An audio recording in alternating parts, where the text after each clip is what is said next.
Hello everyone, welcome back to another episode of Parts Talk. Thank you for joining me. I appreciate each and every one of you. Now, the number one problem that exists today in the automotive industry is that of the car stealing ring. It never gets old and it will definitely never go away. In today's episode, we're going to be talking about how thieves stole 10 vehicles from a North Carolina dealership, and they did it in such precise manner it was almost like watching the movies. Situations like these are going to be happening more often as the crunch is on for vehicles to fill the lots, and with the slowdown of manufacturers right now are unable to ramp up the production of certain models as there is a chip shortage and certain parts that are out there.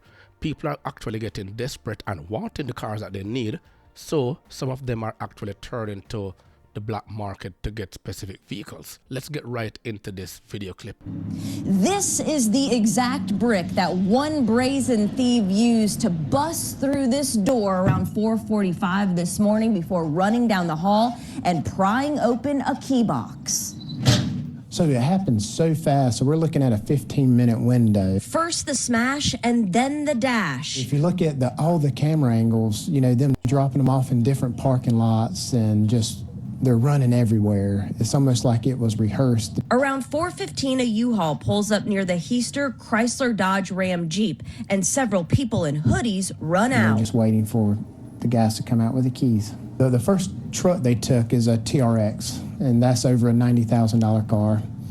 The Hellcats are over $90,000, so 3-4 cars were valued over $90,000. High-end, high-horsepower cars worth $631,000 taken in a matter of minutes. Yes. And mind you, even though these cars may have been insured, that's a hefty sum in order to cover for one particular dealership, and those are actual profits lost. And this is a situation that is ongoing because I've already featured another video of how another dealership was affected the same way in how this was done. That's one of our brand new Challengers.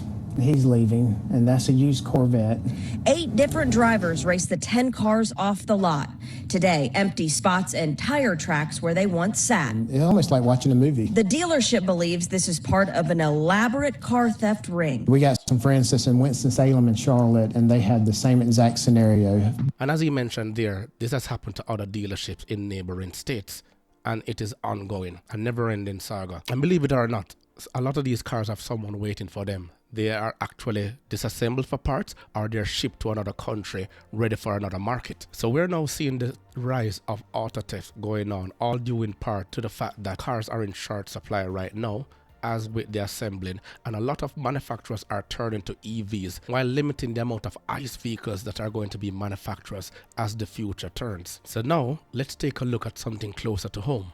Next to your home, it's usually a person's most expensive piece of property, your 4 wheels. Thieves target the expensive ones. Toyota, Lexus, very common. That I would say is almost number 1, followed closely by Honda, and then followed closely by high-end pickup trucks. Targeting cars at home and where they're sold. Just ask this car dealer. It's the aggressiveness of the incident itself, like how he took off. In August, this man posing as a customer shows up at Yorkdale Fine Cars in Toronto. He says he wants to look at a vehicle. Nothing unusual about that. So the salesman takes him to the lot and lets him sit inside the vehicle, a Mercedes. Then suddenly the man activates the push-button start, though the salesman has the key fob in his pocket. The thief is gone, narrowly missing a woman and child as he speeds away. Thank God that nobody got harmed in that, and only the car got stolen. Other dealers have been hit recently too. Police haven't located any suspects in these cases. It's a worrying trend for those in the industry. Our concern is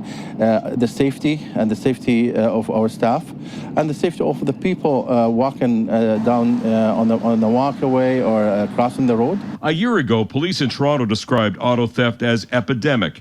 Vehicles are being stolen by organized criminals, typically taking a vehicle then shipping it offshore. Last summer, Peel police broke up one such ring, recovering expensive cars and cash. It is possible to reduce the risk, and it is preventable. You can stop it from happening to you. Extra security systems cost from $400 and up and make it harder for thieves to get the cars.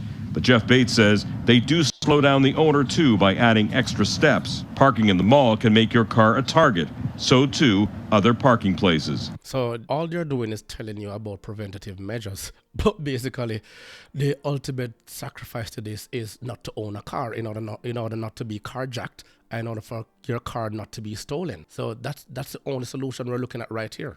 Quite a few clients that have had their vehicles stolen from transit parking lots. That's a very common thing to happen.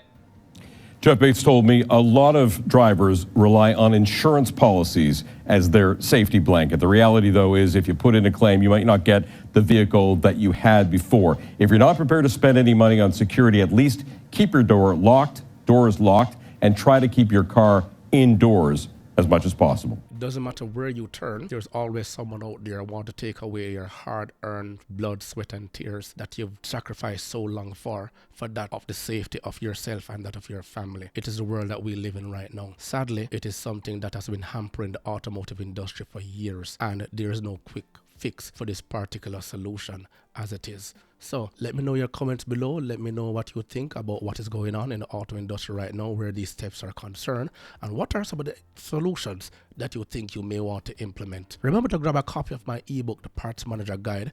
Please smash that like button on your way out. It will only take you 1.5 seconds to do so. Until next time.